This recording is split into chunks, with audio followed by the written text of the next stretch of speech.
Sur le marché de la montagne, chacun a ses petites habitudes, y compris Sophie Choblet. Alors 6,80 s'il vous plaît. Le mercredi matin, l'agricultrice n'est pas avec ses vaches en Vendée, mais dans son camion, pour être au plus près des consommateurs. À 30 ans, elle fait partie de ces jeunes exploitants qui veulent dynamiser la profession. Les agriculteurs étaient un peu enfermés dans leurs exploitations à faire un peu de leur côté, et aujourd'hui je pense que les jeunes c'est plus ça du tout. Il y a beaucoup de regroupements par les réseaux sociaux, par des formations. Voilà, on partage, on échange beaucoup plus. Vous la sortez de l'emballage 1 heure avant, voilà, qu'elle prenne la température ambiante. Il faut être à l'aise avec la clientèle, il faut savoir partager, parce qu'il suffit de parler de sa passion pour que ça aille tout de suite avec la clientèle et que ça passe bien, quoi. 3 marchés par semaine, quelques livraisons à des restaurants. Il n'en faut pas plus pour que Sophie Choblet vive de la vente directe. La qualité plutôt que la quantité, une devise qui plaît aux clients. On sait d'où viennent les produits, on a une idée de la façon dont ils les élèvent et ça nous convient bien. C'est de la qualité, puis c'est pas beaucoup plus cher, donc ça vaut le coup.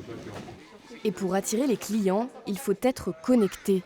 Sur les réseaux sociaux ou sur son site internet, l'agricultrice multiplie les commandes.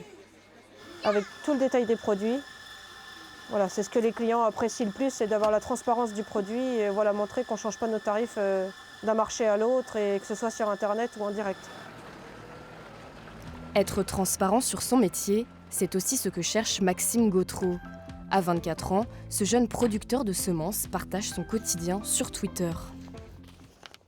Du coup, là, on est dans une parcelle de production de colza semences et donc du coup, il reste quelques mauvaises herbes qui vont poser problème à la récolte. Et donc aujourd'hui, vu qu'il n'y en a pas beaucoup, je les arrache à la main et je les sors du champ.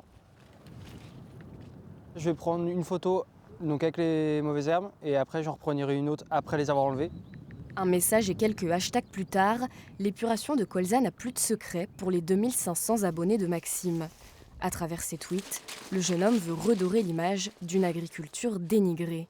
Donc là, l'enjeu, c'est aussi de montrer que non, c'est pas tout noir, c'est pas tout mal. Il y a aussi des choses bien et montrer que l'agriculture, elle évolue encore aujourd'hui et on ne fait pas comme il y a 50 ans. Et d'un côté aussi, c'est vrai que les réseaux sociaux, ça nous apporte de pouvoir discuter avec d'autres personnes, d'avoir un contact avec d'autres personnes et donc ça fait du bien aussi.